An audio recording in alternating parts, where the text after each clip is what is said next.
The rhyme of the ancient mariner. I always remember this line. Water, water everywhere, but not a drop to drink. The idea of water being actually ultimately as important as petroleum is probably not too far off the mark. Marti Oakley is here with us to talk about the idea of mega corporations, globalist Illuminati groups, big power groups, governments, you name it, all going that there's a stampede on to control drinkable, clean water on this planet. People have figured it out. Something like 70+% of America's groundwater, deep, shallow, it doesn't matter, is now polluted hopelessly and forever. There's no way to really get in there and clean it.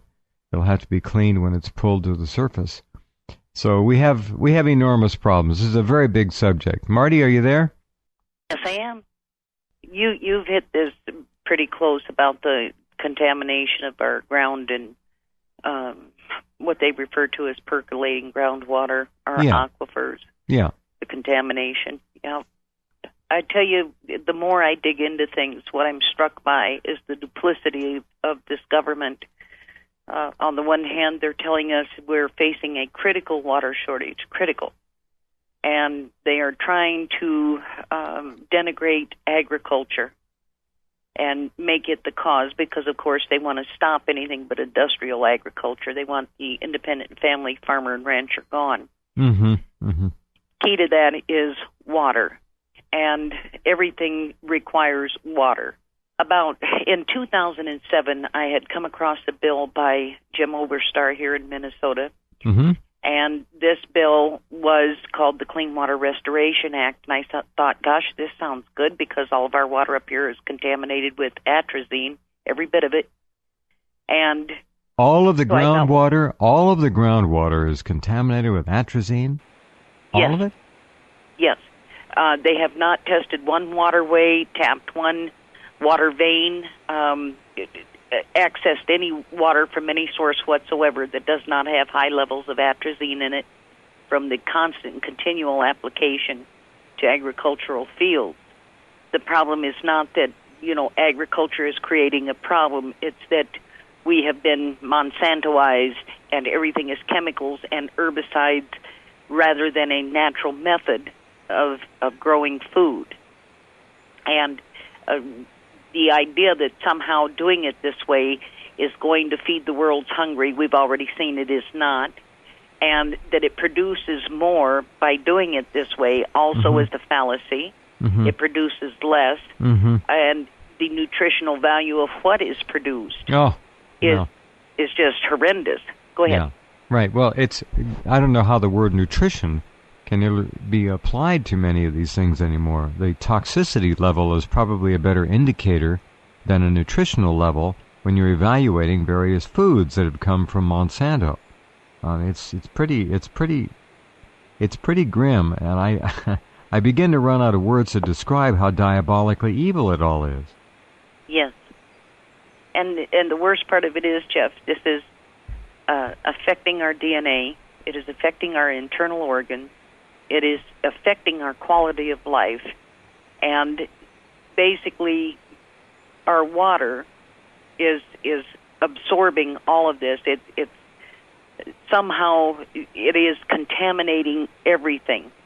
And when you see them promoting this type of farming and agriculture, and then you hear them screaming that we're facing a critical water shortage, like I say, it's this duplicity that hits me. Because at the same time, the EPA has given a free pass to fracking and mining and drilling, and they use hundreds of thousands, if not tens of thousands, of gallons of water per minute for these operations. This is potable water that only 40% of it is reclaimable at all. Uh-huh. And what is reclaimable still is not fit to drink. A reclaimable meaning, we could probably put it on a field somewhere and it might not harm you too much, but it is not drinkable. And this is this constant duplicity.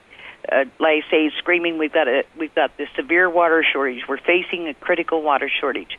And then I come across where the Corps of Engineers, the Army Corps of Engineers, has a plan over the next 7 years to blow out 26,000 dams across the country, draining reservoirs, catchment ponds, rivers that have been stopped from flooding much of the agricultural land.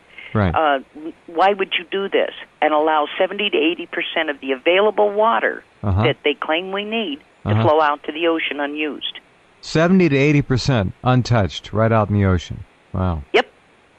And 26,000 dams. And then turn around and say, oh, we've got this critical water shortage, and you need to stop using so much water. Now, we probably all could use a little water conservation, no doubt. Well, taxing rainwater comes to mind as being one of the most insane things I've ever heard. But going back to your 26,000 dams, how many of those dams actually produce hydropower? Do we know? Do you have a guess on that? As far as I can tell, about 28% of them are producing power in one form or another, to one degree or another, I should say. Of course, an issue, what really got me into this was the 4 dams on the Klamath River, all hydro-powered dams. They're providing electricity to about 76,000 businesses and homes. The dams are working just fine. The power plants in them are working just fine. But they said that they have aged out. And then there's that problem with the salmon. Aged out. Yes. What about nuclear power plants aging out? Come on, this is crazy. Yeah, it's exactly. Yeah. Exactly. And they talk about, here again, this duplicity. We see them killing all the wild horses out west. They've got them slated to be totally eradicated by 2014, and they keep claiming they're an invasive species. They've only been here for 500 years, and that makes them an invasive species. We've got the coho salmon in the Klamath River that was introduced in the early 1900s, but for some reason they're a protected species, and we're going to blow these dams out because the salmon populations have dropped down low. My response to that, of course, is quit fishing. And, if you're that concerned about their numbers, stop fishing. The numbers will increase. Yeah.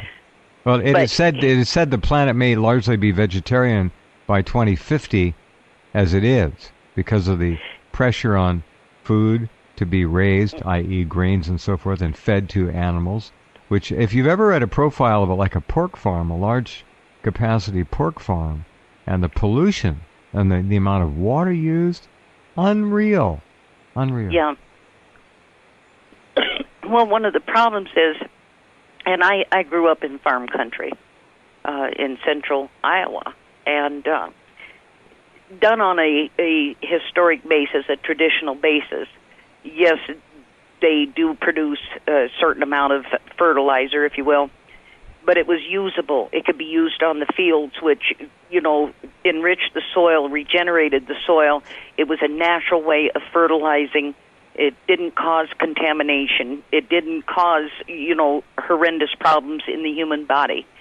But what we have, Jeff, is they basically run out all the small pork producers, and now we have these mega CAFO farms where they have got thousands and thousands of these animals in box cages where they can't even move, that are producing massive amounts of dung that is so full of antibiotics and hormones and whatever else it's not usable for fertilizer. It's toxic waste at this point. That's right.